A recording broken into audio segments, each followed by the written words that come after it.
be essentially a reincorporation of the city of Nelsonville. City officials continue preparations for the new form of government, how a key part of the Ohio Revised Code will make the transition easier. Plus, billions of dollars in federal funding are on the line as a bill slashing funds returns to the House. Lawmakers are facing increasing pressure to pass the bill by the end of the week. And we want to bring education back to the states, take the federal government out of it. Hundreds are facing layoffs after a Supreme Court ruling allows cuts at the Department of Education. Newswatch starts right now.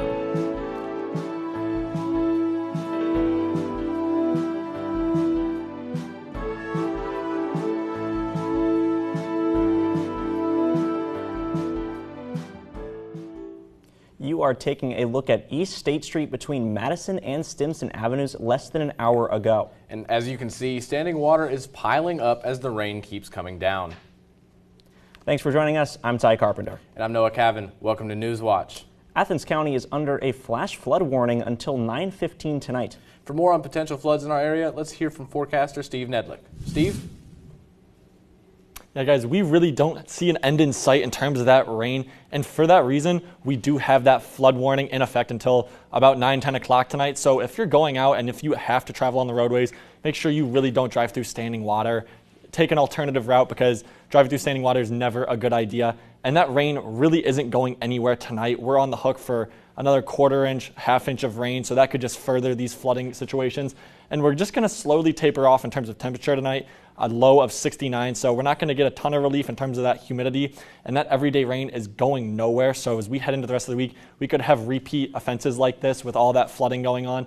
In the morning, could have some patchy fog just because of all that humidity in the air. That cool air could cause some fog. So after the flooding goes away, we could have some morning fog. So take your time if you're traveling at all between tonight and tomorrow morning. And then this muggy air isn't really going to go anywhere. So stay tuned for my full forecast where we see what the rest of the week looks like. The U.S. Marshals are joining the search for a suspect in a shooting near Akron. 40-year-old Stanley Smith is wanted for felonious assault. He is the main suspect in the July 8th shooting in Springfield Township where the victim was shot in the leg. Smith fled the scene on foot and is considered armed and dangerous. He has a swastika tattoo and was last seen wearing a gray t-shirt and checkered shorts near the San Marino Italian restaurant. If you see someone matching his description, officials say to call 911. The state fire marshal says an electrical fire is the cause of severe damage to the historic Hotel MacArthur. Investigators say the fire started in the basement of the nearly 200-year-old building and traveled up the wall to the roof. The building was in the process of a multi-million-dollar restoration. Last night, the Vinton County Convention and Visitors Bureau discussed options for the project to continue. The board is waiting to find out if the building is structurally sound so it can determine next steps. Plans are in place to repair State Route 144 after a culvert collapse closed the road near Coolville. On Monday, an almost 20-year-old culvert collapsed because of heavy rain. Crews finished restoring water to affected areas this morning. At yesterday's emergency meeting, Coolville officials voted to allow the Ohio Department of Transportation to start repairs. ODOT crews will start clearing trees from the area Monday. Officials say they hope to be done with repairs by the end of August. The project will be funded through federal grants and money from ODOT. Community members weighed in on Superintendent John Hurt's resignation at last night's Trimble board meeting. Some were optimistic and supported the board's next steps, including a potential earned income tax levy, calling it a step in the right direction. Others, like Melissa Jewell, who spoke during public comment, alleged the board pushed Hurt out and is ignoring the voices of the public. What's happening on this board and has happened is despicable. It is vile. All of this proves one thing. The board is responsible for putting Trimble in this financial disaster. So, I just got to say that. Anybody who's tried to talk to me, call me, I've answered your phone. Interim Superintendent Lindy Douglas said the board will attempt to be more transparent and invites the public to give their input in future meetings. Nelsonville is currently navigating through the transition period between governments. Because of ballot initiative issue 23 passing last November, Nelsonville is abolishing its charter government and switching to a statutory one. Newswatch reporter Joshua Herner joins us live in Nelsonville with the latest on the November election. Josh? No one tie. Previously, it seemed no more than 3 council members could be elected in November for the January office because 4 of the 7 council members must represent wards. It now looks like Nelsonville will have at least 6 city council members in January when it switches to a new form of government. The Nelsonville Charter doesn't allow the current city council to adopt a ward map, meaning that wards will not take effect until the new council takes office in January. But the board found a key part of Ohio Revised Code that would allow every candidate filing for the statutory council to be an at-large candidate. As you could see on your screen, the Ohio Revised Code states that the legislative authority from a city that has just been incorporated from a township will initially be 7 members elected at large. The board's attorney T.L. Warren says in Nelsonville's current situation, wards can be established later. Board of Elections determined that based on the fact that the city charter is ending for the city of Nelsonville, that form of government is abolished, and the new form of government, which will be starting on January 1st and 26, would be essentially a reincorporation of the city of Nelsonville. So, Josh, besides this, are there still issues concerning other seats for the January office? Yes, and one of those issues involves the open seat for the city law director position. Under Ohio Revised Code, it is required that a city have a law director. There is one current Nelsonville resident who is eligible for the law director position, and current Nelsonville City Law Director Jonathan Robe says the chance of that person filing is, quote, somewhere less than 0. However, the mayor can appoint an interim law director according to another part of Ohio Revised Code, and Robe says how this code would apply to Nelsonville. I think a court's likely to interpret 733.31 as saying, hey, the temporary nature of that can exist, and that person can continue as acting until there is, well, frankly, it'll be until the next election. However, the city council would establish the law director's salary, and Robe says that might take time. What if council in January of next year can't even agree on that? If they don't pass it as an emergency, that salary won't kick in, won't become effective until mid-March. We'll have to do 3 readings, 30-day posting period for the ordinance before it goes into effect. Ad hoc committee chair Reed Courtney recommended to council that the city contract with a private attorney from the time when Robe's contract ends and a new full-time city law director is appointed. Reporting for Newswatch, I'm Joshua Herner, live in Nelsonville. Thank you, Josh. WOUB is your source for news in Southeast Ohio. For the latest details, you can visit our website at woub.org or download the WOUB app. Republican lawmakers are opposing Governor Mike DeWine's property tax working group. The group announced earlier this month will study Ohio's rising property taxes and propose ways to provide relief to taxpayers. This comes just before the House meets to override 3 of the governor's vetoes concerning property taxes. Opponents say the issue has already been studied and a second working group is unnecessary. Back in January, a bipartisan commission gave 21 recommendations to change property tax laws. The Press 3 option in the 988 crisis hotline lets callers speak to counselors specially trained to work with LGBTQ youth. As of today, that service is no longer offered.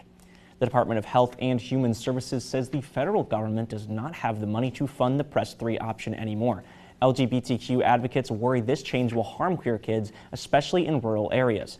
A survey from the Trevor Project says 43% of LGBTQ plus youth in Ohio have contemplated suicide and 12% have attempted suicide. After a narrow vote, the Senate passes the rescission package, bringing the bill one step closer to clawing back billions of pre-approved funding for foreign aid and public broadcasting. Late last night, Republican senators passed the bill in a 51-48 vote. Only 2 GOP members voted against the package, Senator Susan Collins from Maine and Alaskan Senator Lisa Murkowski. I come from a state where access to other forms of information and communication may be limited. It may be, everything may just come by way of your radio. Call it old school, it's what we live in many parts of the state. The House now has just 1 day to pass the bill to meet President Donald Trump's July 18th deadline. If passed, the funding cuts will take effect October 1st. President Trump's former personal lawyer is one step closer to becoming a federal judge. Earlier today, the GOP-led Senate Judiciary Committee voted to advance Emil Bovee. All 12 Republican members voted in favor of Bovee. Democratic lawmakers were outraged, walking out in the middle of the meeting. This is a violation of the precedents of this committee. We're not trying some stunt here to try to force a 2-hour rule like you all did when you were in the minority. We just want to be heard before a controversial vote. If the full Senate confirms Bovee, he will hold a lifetime appointment to the bench for the 3rd U.S. Circuit Court of Appeals. Bovee, a senior Justice Department official, has come under fire from Democrats for some of his decisions at the DOJ, including mass firings within the department. Hundreds of employees at the Department of Education are facing layoffs following a recent Supreme Court ruling. The move aims to fulfill a Trump campaign promise and shift more power to the states. Maribel Gonzalez breaks down this decision and who it could impact. Fear and fallout after the Supreme Court ruled on Monday. Staff cuts can continue at the Department of Education. Hundreds may lose their jobs in about 2 weeks. President Trump says the decision is good for schools and families. We want to bring education back to the states, take the federal government out of it. Supporters of this move say states and parents should be in charge of education oversight. In a statement, Education Secretary Linda McMahon said the cuts will promote efficiency and accountability. However, opponents argue this action will only harm students and their ability to learn. People who are coming from working class families who want a different way of life, who want to improve their life choices through education, this administration is making it harder. Currently, the Department of Education helps fund K through 12 schools, allotting about $28 billion per year. Two of the biggest funding programs include the Title I program, meant to help educate children from low-income families, and the IDEA program, which provides schools with money to help meet the needs of children with disabilities. The department also manages federal student loans, investigates discrimination complaints, and provides research and data on how students are performing. The Department of Education, however, does not determine what students learn. That is left up to states and school districts, nor does it certify teachers or establish graduation requirements. I'm Maribel Gonzalez reporting. The months-long standoff between Columbia University and the Trump administration appears to be close to an end. Today, officials with the White House met with representatives from the school earlier. Reporting indicated a deal would include Columbia paying a settlement to victims of alleged civil rights violations, as well as making changes to its DEI policies. If that happens, Columbia would regain access to more than $400 million in federal funding the Trump administration cut. Critics say this arrangement raises questions about the role the federal government can play on college campuses. You will see the bond market crash. Coming up, President Trump reassures lawmakers he won't fire the Federal Reserve Chair, but lawmakers are worried about his earlier threats. And a new report shows Ohioans are feeling the effects of steep housing prices. What new data shows about the growing gap between rent and wages. It's been a stormy one today, and it really shows no end in sight. Stay tuned to find out when the rain ends next. I think you need to brace yourself for this, sir. I get straight to the matter. Please do. Is there anyone you didn't invite? You're welcome. I can't leave a puzzle unsolved any more than you can. Well, what happens if she's wrong? She's been right about everything else. A man gets murdered, and seemingly impossibly, his murderer escapes. Politics is all about knowing what hand to play and when to play it. Sunday on WOUB. For some of us, the struggle never ends. I know he's not easy to work with, but now I need you to step up. You're not looking for one killer, but two. You don't believe that a death can be transformational? We're probably dealing with a psychopath. We have to catch who's behind this. You should have called me. I did. Yes, you did. I must have ignored it.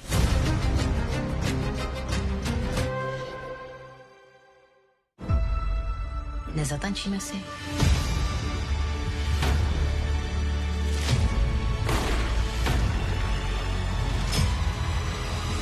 Dzień, vais a hacer historia. Ay, gracias.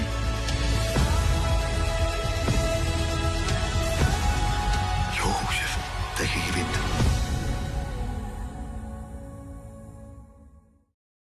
Hey, it's your old car here. Remember me?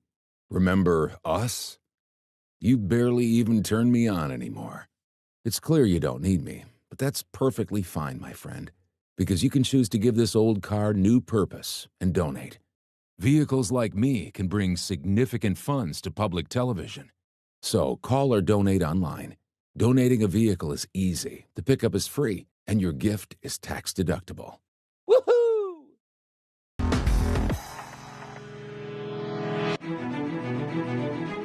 President Donald Trump says it's unlikely he will fire Federal Reserve Chair Jerome Powell. This comes after he asked attendees if he should fire Powell earlier this week. As the president continues to push for lower interest rates, Powell's refusal has been a frequent target of his frustration.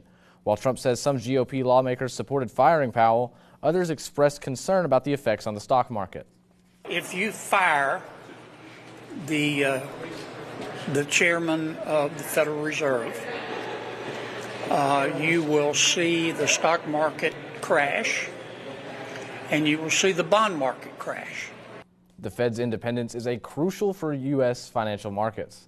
If Trump were to take the unprecedented step of removing Powell from his position, there could be major consequences for global markets.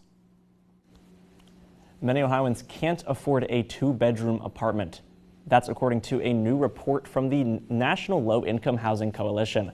The report says the average Ohio renter makes about $18 an hour, almost $4 an hour less than what they need to make an affordable two-bedroom house.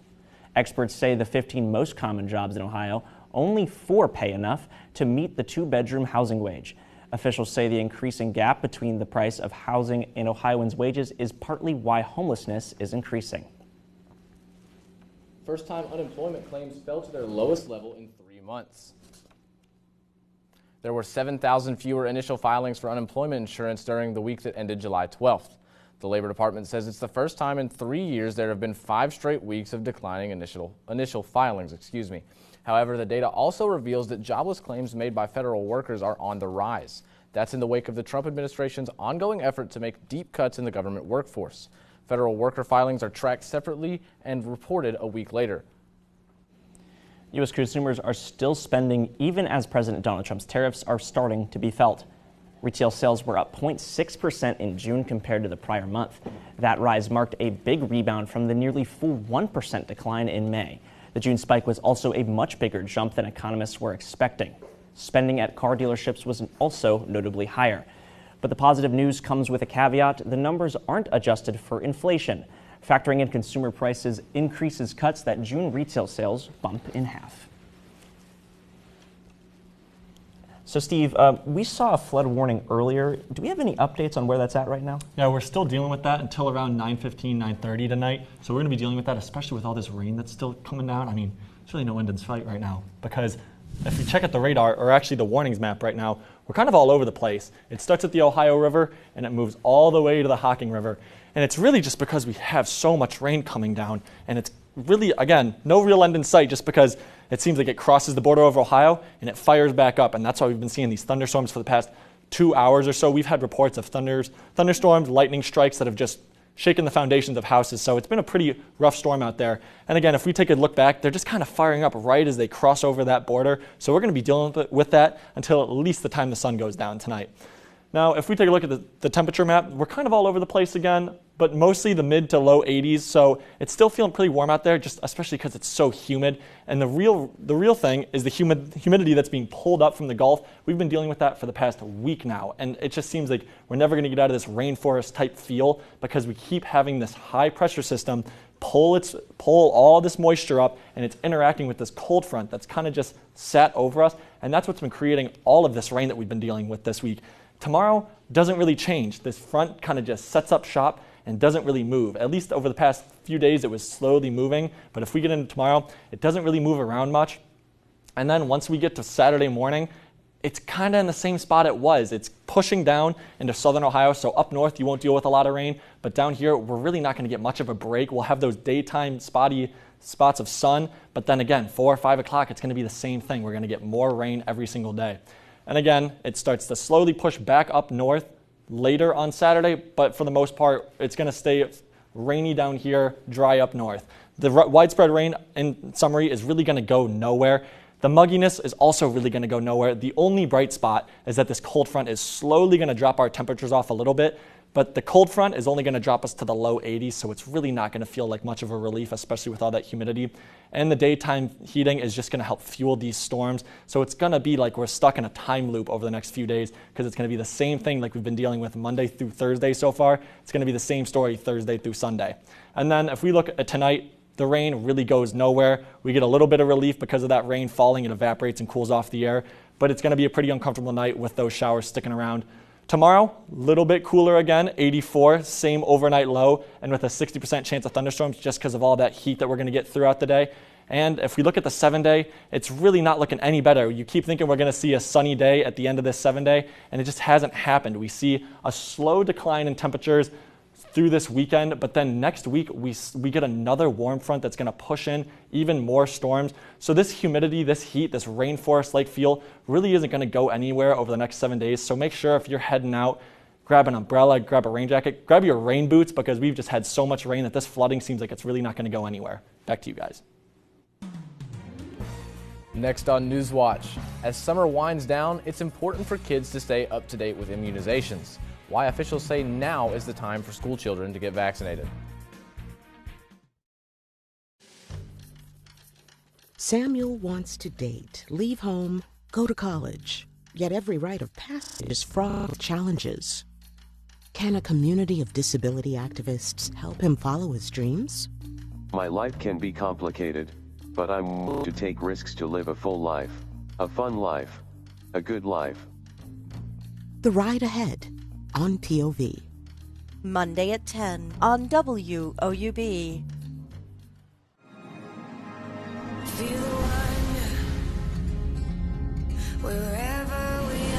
It was kind of a moment of enlightenment. So come get lost with me. We'll see the great unknown. It's home to me. Wow, that's beautiful. We could be the greatest story ever told. When we all work together, we make change. I still believe in that. I'm excited. You my hero, you know that, right? Thank you.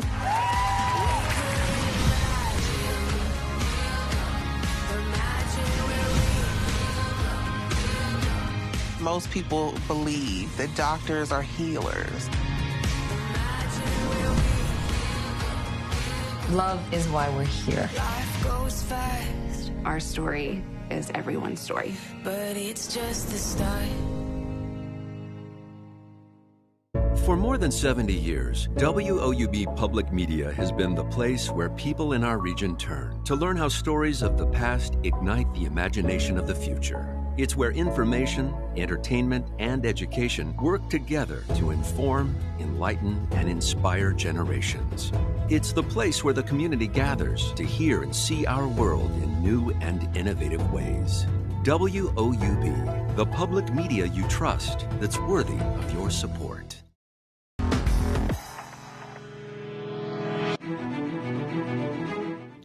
Vaccination coverage dipped among U.S. kindergartners during the 2023 to 2024 school year compared to the previous year. That means a decline in all reported vaccines. But health experts say immunizations are a critical key to keep kids healthy and safe from preventable diseases. In today's Health Minute, Mandy Gaither explains why now is the best time to get back to school immunizations.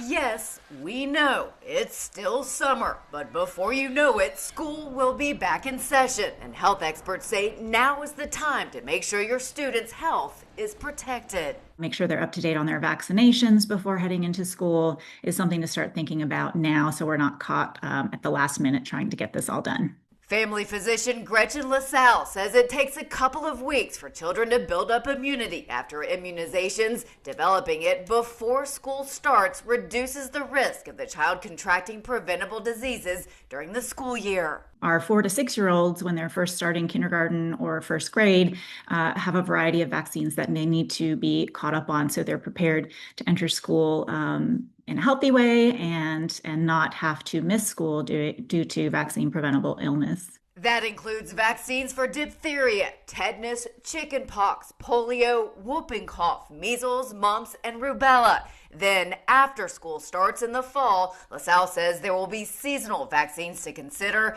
Those include flu and the updated COVID-19 vaccine. A very large majority of physicians and scientists still stand very firmly behind our traditional vaccines and our seasonal vaccines is the best way to keep kids safe and healthy throughout the school year. For Health Minute, I'm Mandy Gaither. Still ahead, the Man of Steel gives furry friends new homes. We'll be right back, but here's a look at what's coming up next on WOUB.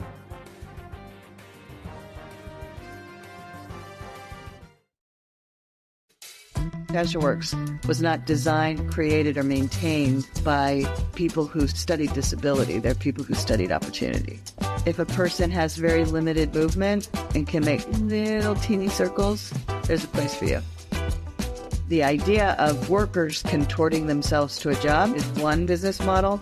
Our business model is that the job responds to the worker.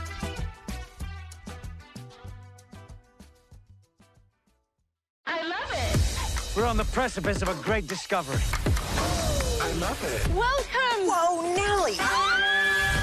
Let's set this palace On fire. I love it. Welcome to the News Hour. What does it mean politically? Oh. Fasten your seatbelt. I love it.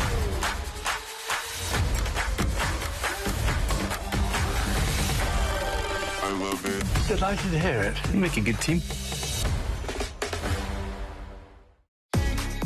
This is the moment that you've been waiting for. On your marks, get set, go! Discover extraordinary lost worlds. I know scientists that would give their right arm for this.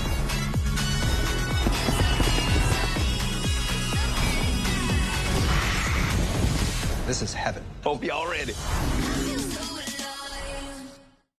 Next time on The Great American Recipe. We want to see more of the recipes you prepare for friends and family. It's holiday time. Yeah, rock and roll, everyone.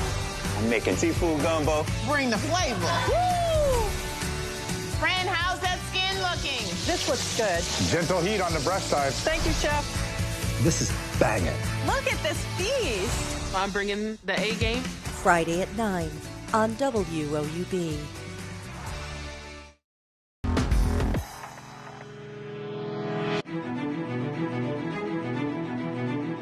It wouldn't be summer without it. Millions of people are getting ready to take a bite out of Shark Week.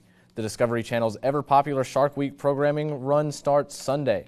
The string of shows is a cultural phenomenon that is now in its 37th year. Shark Week lured more than 25 million viewers last year. This year, the event will premiere 20 hours of new shows. That includes Dancing with the Sharks and another show called Frankenshark. There are also practical shows ahead of your next trip to the beach, like How to Survive a Shark Attack and other scientific programs. Superman's arrival in movie theaters has supercharged interest in dog adoptions. The reason appears to be the popularity of Superman's dog, Crypto, in the new film.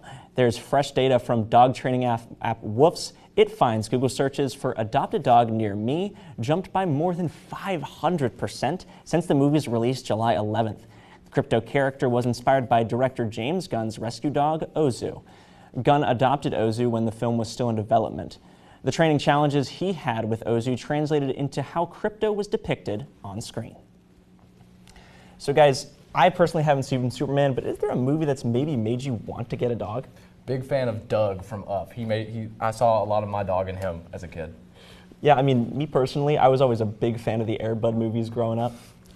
I loved Bolt, but if you have a dog that really doesn't like the thunder, tonight's really not a good night for you because we're going to have those thunderstorms around until about 9 or 10 o'clock tonight. We'll have that rain stick around for about the rest of the week, so grab your raincoats and your rain jackets if we head out the door this week. Well, that does it for our broadcast this evening. Thanks for watching. I'm Ty Carpenter. And I'm Noah Cavan. Stay tuned for the PBS NewsHour coming up next. Have a great night.